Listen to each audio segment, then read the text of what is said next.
Hello, my name is Rachel and I own the Chasm Co. And in this video, I'm going to be showing you how to build your own custom charm necklace. I host charm bars in Birmingham, Alabama. I make charm necklaces all the time, and I now sell DIY charm bar kits where you can kind of get your own kit with all your charms and your chain, and you get to build it yourself at home. And that might be why you're watching this, and it might not. But either way, if you do want a charm bar kit, they're available on my website right now. So to start from the beginning, you'll wanna make sure you have everything you need. You'll need your necklace chain. You wanna make sure that it has links in it that are wide enough for you to fit jump rings through. You need your charms. I like to do an odd number of charms. So I like a center charm and then maybe 2 charms on each side. You could do more, of course. More is better, but that's just like the basic 5 charm necklace that I like to do.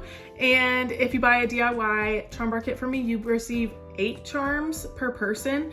And so if you want to do 8 charms, just go all out and do 8 charms. But I do prefer an odd number of charms and have a center one. So you need your chain, you need your charms, you need your jump rings to attach your charms to your chain. And in order to open those jump rings, you'll need needle nose pliers. So I like to use needle nose pliers. They're jewelry pliers. I like them to have the flat edge on the inside so they're easy to grip onto the jump rings. We're just gonna start from the beginning. So to find the center of your chain, you're just gonna take the ends of your chain together. If you have an extender on your chain, ignore the extender. You're only gonna use the main chain. You're gonna take the ends, put them together. And now whatever falls down in the middle is your center.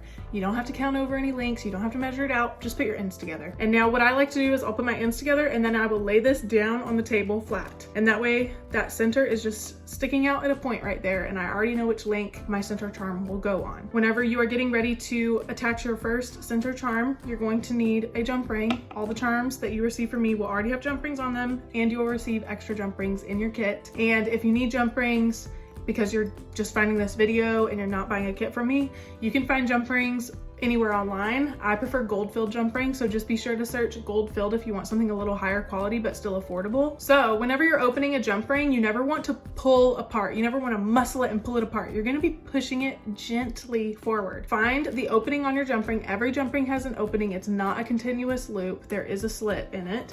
So you will find the cut in your jump ring, and I like to put that, whenever I'm looking at it, I'll put the cut at the top and I'll use my dominant hand to grip to the side of the jump ring. My non-dominant hand I will use, and I will just use it and push forward, and now it's open.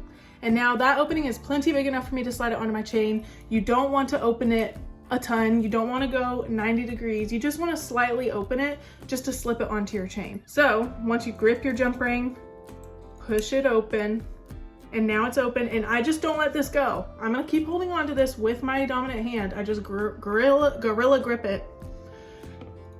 You're gonna take your chain and you're going to slide it onto the link. And you just wanna be careful with it. You're just gonna use your other hand. And then whenever I still have not let go, you'll notice I never set this down because I don't want that to fall off. I don't wanna lose the jump ring. I don't wanna lose the charm. I never let it go. I'm glued to this. And now I'm gonna take this one and kind of use a twisting motion to pull it back to where it needs to go. So again, I'm not like pushing together, I'm not pulling apart, I'm just using a twisting motion with my wrists and using leverage instead of muscle, okay? So now it's flat again. And now that your first charm is on there, I'm gonna show you a little trick. Whenever you are looking at your chain and you're looking at it with your charm facing forward, whenever I'm pulling my chain straight, you kind of see how, oh, you see some of those just kind of turn into lines. They just disappear. And then there's open links, and it's every other link is an open link. You're pulling your chain straight. The ones right next to the open link that your charm is on will turn straight, and then they'll open again. So you always want to go on the open links, okay? So you always want to count over from your charm, from where your charm is already attached. I like to look at it like my charm is on the bottom of that open link. I like to skip these ones and go to an open one. So I'll usually skip about 1 or 2 open ones in between. On this chain specifically for the spacing, I'm gonna only skip 1 open link and then go to this one, okay? So leave 1 open link in between, 3 total links in between, okay? Does that make sense? It does. So I'll lay my necklace down again. I'll go ahead and get my next charm and open the jump ring for it. And now I'm gonna count over links while it's laying here. So I'm just gonna use my other hand and count over 1, 2, 3, 4. I'm gonna go to the 4th one and I'm gonna attach it to the bottom of the 4th one. So once again, so 1, 2, open, 3 not open, 4 open, and I am attaching it to that 4th one. I just slide it on, keep holding it, and then we're just going to push. And if you're ever having trouble with closing your jump rings all the way, just be really gentle and push them together a little more. Take some time. You can use your pliers to flatten them out. If you really need to like get in there, you can do that. But it really you just want your ends to meet. You don't want them to be overlapping. You don't want your jump ring to turn into an oval or a flat piece. You want it to always be a circle, and you want your ends to be touching. That keeps your jump ring just like at the right strength. That keeps it from not getting caught in your hair or on your clothes. If it gets caught on things, it's more likely to pull apart and fall off. So you want it to just the ends to be touching, and that's it. Now I have 2 charms on it, and now I'm just gonna keep repeating that process. So if you need to go back and watch that, keep watching it. I'm gonna keep going. Once again, grip, push. Now I'm gonna count over. 1, 2, 3, 4. Bottom of the 4th one. Again, if you have a different chain or if you want your charms closer together, you need to decide how many over you're gonna be counting. It might only be 1, it might be 2. If you have 20 charms you wanna put on a necklace, you might just need to put 1 on every link. You know, this is completely up to you, completely customizable. This is just for my 5 charm necklaces sake. I will be counting over 4 links total. And the thing with this too is sometimes these smaller charms don't hang down as long as the longer charms, and you might want to scoot them down closer so it kind of looks more symmetrical and intentional. This has almost become second nature for me. So if I do make it look easy, please don't worry.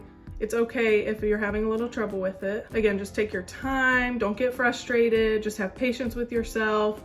You're having fun. This is going to be cute whenever you're finished. There's no reason to be getting mad or upset about it, you know? Just take a deep breath and keep going. It's okay to try something new and not be perfect at it as soon as you start. And our last one, I am opening it, and we're gonna slide it on that last link, and we're gonna push it closed. The necklace is finished. And you can kind of see what I'm talking about with this necklace, but I actually kind of like it. These longer, bigger charms in the middle do hang down lower than those smaller charms up on the side, but it still looks really good, and I really love that. Hopefully this made sense to you. And you see, whenever I pull it straight, look at that. Look at all those open rings and how it's hanging from all of the bottoms of those open rings.